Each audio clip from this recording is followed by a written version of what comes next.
Silver stackers and gold stackers are irrational. Now, before you jump through the screen at me, yes, I know there is a negative connotation attached to the word irrational. So while I explain this bold statement, I'm going to go ahead and tell a little bit of a story. As you can see, I've got an entirely new setup here. It's a bit warmer, and it's nice to have a change of scenery from time to time. And changes in scenery typically cost money, and they also require you to go shopping, something I don't normally do. And along my spending journey, I realized something. I realized how irrational silver and gold stackers truly are in comparison to the general public. So without further ado, let's take a moment to enjoy a little bit of story time. Let's get into it.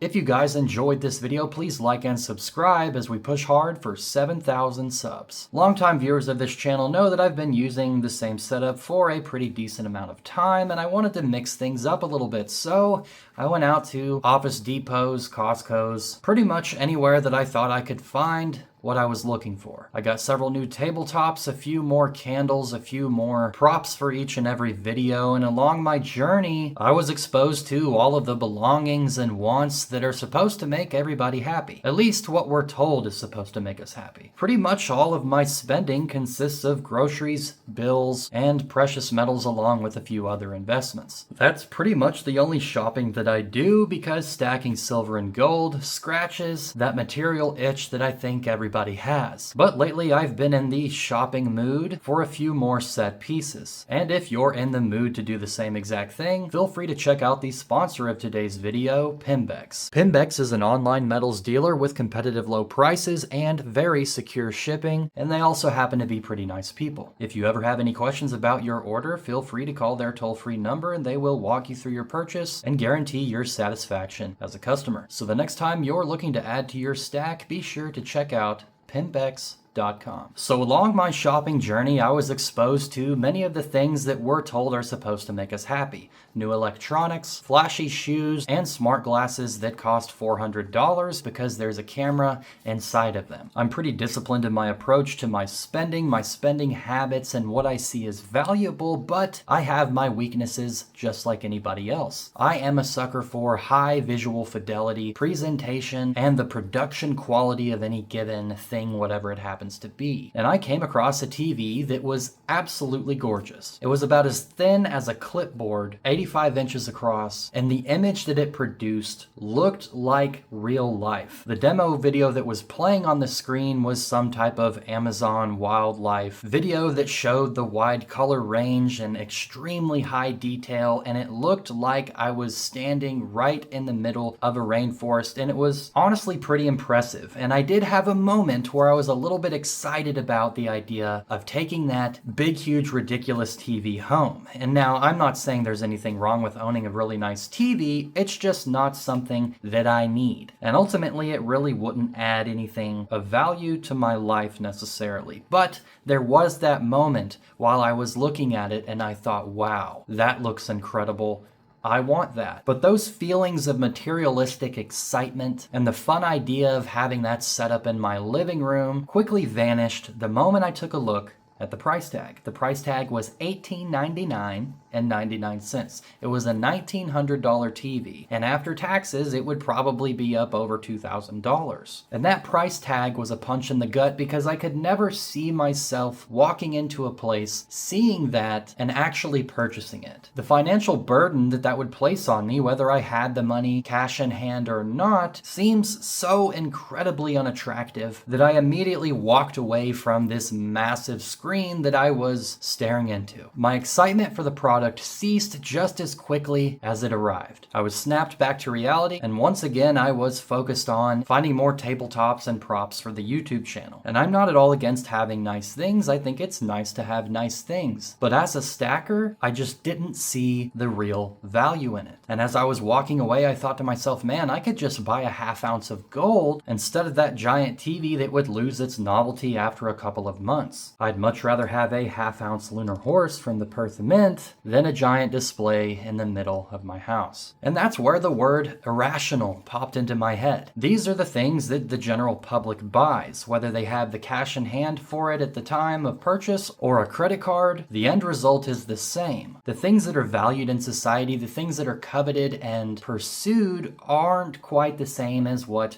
silver and gold stackers pursue. And I think that if you were to walk up to a non-stacker and offered them a little tiny gold coin that weighs half of a troy ounce versus a giant beautiful TV that would revolutionize their home theater system, they're gonna pick the TV every time. And if you were to tell them that you were offered the same thing and you would pick the coin every single time, they'd probably look at you a little bit sideways. I don't think it would make sense to them. Gold is very pretty and humans have a natural attraction to it, especially when it's something nice like from the Perth Mint. But at the end of the day, it's just a little gold coin that sits in your safe and doesn't really do anything at all. At least, that's how a non-stacker would view it. I think in a lot of ways, silver stackers and gold stackers live life against the grain. I have a good feeling that stackers probably don't utilize debt for wants nearly as much as the average public might. And while life is very expensive now and wages are somewhat deferred, it is harder and harder to get by. But somehow, some way, stackers find a way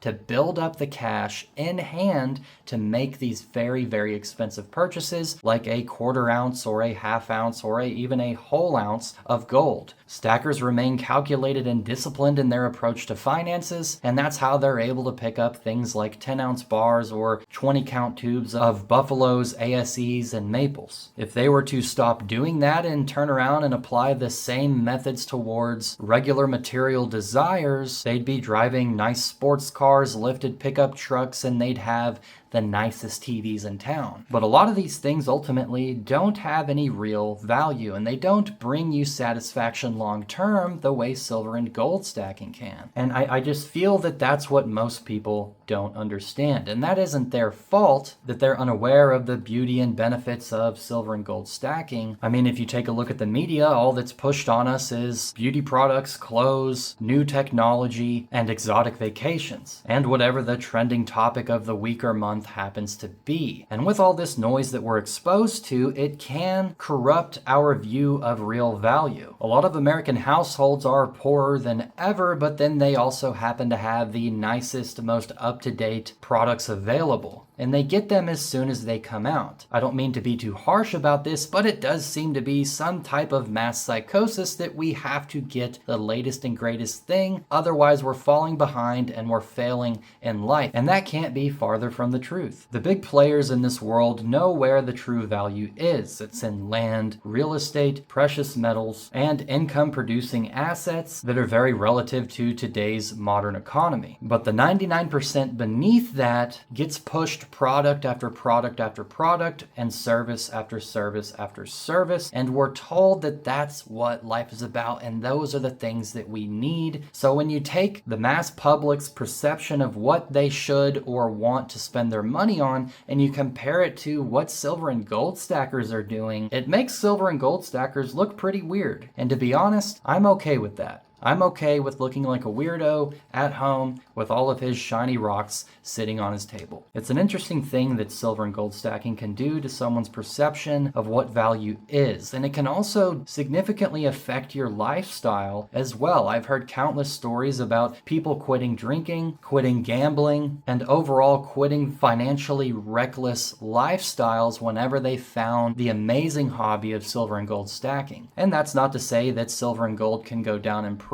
and you can end up spending more on something than what it's currently worth. I'm not saying that that never happens. It's always important to do your own research and be calculated in your buying decisions and frequencies. But overall, history shows that silver stackers and gold stackers alike tend to avoid debt. They tend to avoid interest attached to money that they owe. And they also happen to have items of true value that appreciate over time sitting at home that they can hold tangibly in their hand. So at the end of the day, if I'm irrational and weird, I'm okay with that because I know that I'm my own bank, and over time, I'm only going to protect myself financially more and more into the future. Not financial advice, that's just my opinion of it. But anyways, guys, let me know what you think. How much has silver and gold stacking kind of isolated you from the common behaviors that we see in society today? Has it alienated you a little bit? And if you were to tell all of your friends about what you're doing, do you think that they would look at you a little bit sideways? But anyways, guys, stay safe out there. Keep stacking. Peace.